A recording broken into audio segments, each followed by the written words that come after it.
On July 17, 1741, Russian explorer Vitus Bering and his crew on the St. Peter spotted the snow-covered mountains of the southern coast of Alaska. Alaska natives' time of contact with Russians and Euro-Americans was set in motion, and from that time on the odds have been stacked against Alaska natives. Alaska natives are known for their subsistence life, living off the abundance of the land of Alaska. Opposed to the non-native idea of subsistence as simply putting food aside, subsistence living for Alaska natives involves gathering, processing, storing, sharing, preparing, and consuming traditionally made foods, and also teaching all the necessary skills to do these things to the next generation. It is not just an activity, it is their way of life, and for many, their lives still depend on it. Time of contact, political and global events have had and continue to have devastating effects on Alaska Natives' traditional way of life and specifically their food sources. Because of this, many Alaska Natives have had to migrate to urban areas, predominantly to Anchorage. This presentation focuses on three issues hindering Alaska Natives' ability to secure food and maintain their traditional lifestyle, influencing their decisions to move to urban areas: climate change, contaminants, and regulations. Climate change is a global issue of imminent and occurring disasters. If you listen to the news, you have heard about the melting ice cap and the effect it is having on polar bears. Unfortunately, there is little emphasis on what this is doing to Alaska natives that live along the coast and rivers. Anthropologist Robin Bronin refers to the devastation it is causing as a humanitarian crisis for the 200 indigenous communities that have inhabited the Arctic for millennia.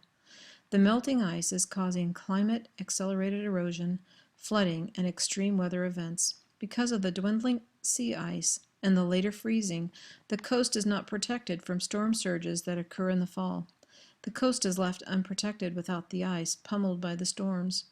Other effects of the dwindling ice are the thwarted access to fish and hunt marine mammals, a critical food source for coastal Alaska natives, and diminished range of habitat for seals and polar bears.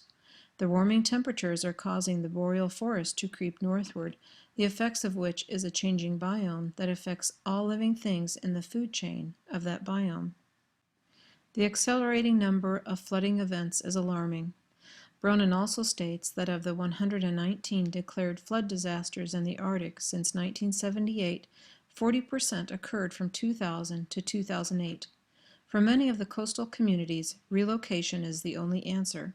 However, the financial and legal barriers to relocating are astronomical. This is a serious situation for these communities. Don Calloway states that the average mean winter surface air temperature has increased by as much as 5 to 7 degrees Fahrenheit over the last 60 years. He points out that as the boreal forests move northward, it will have a direct impact on important subsistence species. Increased precipitation is predicted to negatively affect caribou by causing them to expend more energy in digging for mosses and lichen, having greater difficulty in migrating, resulting in decreased body fat for females, which will cause poor milk production for the calves, which in turn will affect their survival rate. Calloway also states the decreasing sea ice and its effects. One interesting fact is that the ice edge itself is rich with a nutrient mixture in the water column, providing subsistence, and fluorescence for the whole food chain from phytoplankton to fish to seals, walrus, whales, and human hunters. The decreasing ice edge is having a direct impact on this food chain. For the Inupiat, the diminishing ice is affecting their ability to harvest whales. The whales are arriving earlier, are further out where the water is rougher and more dangerous, which requires bigger, stronger motors that use more fuel and creates a financial burden. Thawing permafrost is having an effect on migratory waterfowl as well, a spring subsistence resource. The ponds providing habitat for migrating waterfowl are disappearing. This is because the melting permafrost can no longer contain the water to form the ponds. The water drains out. Another effect of climate change is the impact on fish stocks. For salmon, freshwater stream temperature and flow can be key indicators for survival and recruitment. Interestingly, this summer has broken records for high temperatures around Alaska. My brother-in-law fishes commercially for salmon in Cook Inlet, and he commented that the salmon were swimming deeper than normal and even appeared muddy at times. Some stocks are doing well in reaction to climate change, including pollock and flounder, and salmon runs in Kodiak and Copper River. However, the Yukon and Kuskokwim rivers have had such low runs they were declared economic disasters.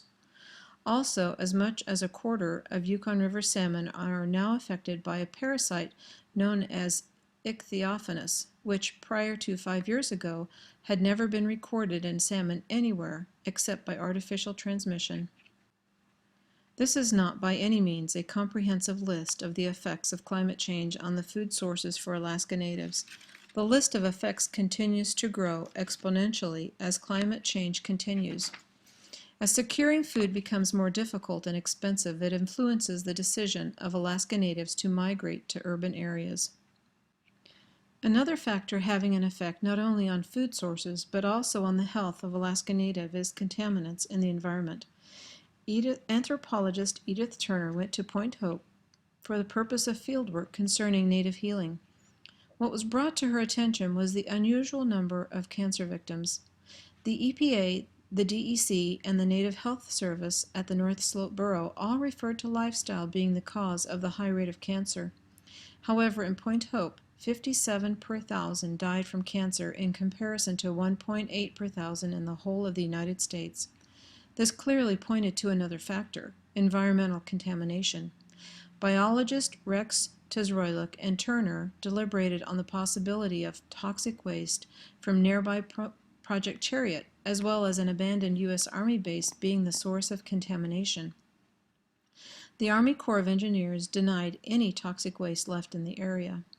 Then, in 1992, a researcher in Fairbanks by the name of Dan O'Neill discovered documents describing the illegal experimental dumping of 15,000 pounds of radioactive soil at the Chariot site in 1962, and this was after the project had been officially abandoned. It was not until 1995 that government medical authorities concluded or admitted the high rate of cancer was indeed due to the toxic waste. The contamination at Point Hope is not an isolated event. Vi Wigee, a community activist from St. Lawrence Island who spoke at the 2009 AAAS meeting in Chicago, informs us that there are over 700 military sites in Alaska, many of them abandoned, and 2 of these sites are on St. Lawrence Island. At one site by Northeast Cape, 220,000 gallons of diesel fuel spilled into the Secotugnic River, resulting in no more fish in the river and no more seal haulouts. Although the Army Corps of Engineers claimed the spill was cleaned up, there is still sheen on the water, and stirring up the soil causes plumes that release the odors of the spill.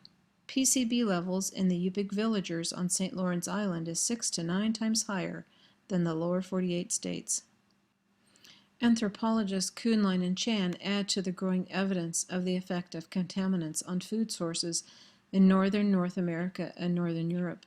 The contaminants they focused on were limited to 21 organochlorine, heavy metal, and radionuclide contaminants.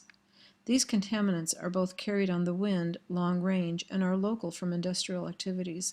They point out that some of the naturally grown and harvested food species produced by the world's original cultural groups may be contaminated beyond what is generally considered fit for human consumption. Some of the health results of contamination include cancer, brain damage, kidney damage, problems with developing fetuses, neurotoxicity, vascular disease, liver injury, and anemia. The depleted sources of food due to contaminants, along with the serious health problems they cause, add to the factors influencing Alaska Natives to migrate to urban areas. Along with the issues of climate change and contaminants in the environment are the legal complications of subsistence living Alaska Natives have had to endure and negotiate since long before statehood. The Organic Act of 1884 was the first in a string of acts that by appearance was in favor of Alaska Natives. However, this was deceiving. The Organic Act made promises without any guidelines to keep them. 74 years later came the Statehood Act of 1958, which disclaimed all right or title to lands. the right or title to which may be held by Eskimos, Indians, or Aleuts, or held in trust for them. Then, because of conflicts over land use with oil companies, a landmark act that was supposed to finally settle the conflicts of land use by Alaska Natives was passed, the Alaska Native Claims Settlement Act, that allotted Natives 44 million acres of federal land and $965.2 million. This act still did not settle the subsistence issue, the core of Alaska Native lives. So, more acts followed. The State Subsistence Act of 1978, which addressed subsistence and its priority over commercial hunting and fishing, but not specifically the needs of Alaska Natives. This was followed by Alaska National Interest Lands Conservation Act, ANILCA, again not giving preference for Alaska Natives to pursue subsistence in a manner that preserved their heritage. There are many reasons Alaska Natives choose to migrate to the urban areas of the state. With the loss of food sources due to climate change and contaminants, and the legal hindrances to pursue food sources, along with the health effects of the contaminants in their food sources, it is likely the number of Alaska Natives in urban areas will continue to increase. Considering the strikingly different culture of the urban life in comparison to the rural village life, it is understandable that many Alaska Natives that choose or need to leave the villages are struggling to find their niche. However, we are given two examples of a woman who uses her talents and resources to continue a level of subsistence living while living in Anchorage. Anthropologist Molly Lee tells us of a Yupik Eskimo by the pseudonym Flora Mark. Flora was born and raised in southwestern Alaska, moving to Anchorage in 1993. The purpose of Lee's involvement with Flora was to document the continued importance of subsistence in the lives of urban women. In her project, Lee accompanied and assisted Flora several times a year to Flora's home village and neighboring villages. On these trips, Flora always had a cooler with her. This cooler had a specific purpose. First, it was filled with donuts. Then, as Flora visited all her family and friends, sharing her donuts, she received in return the traditional foods she could not get in Anchorage. Thus, she was able to participate in the cultural value of gathering and sharing she grew up with.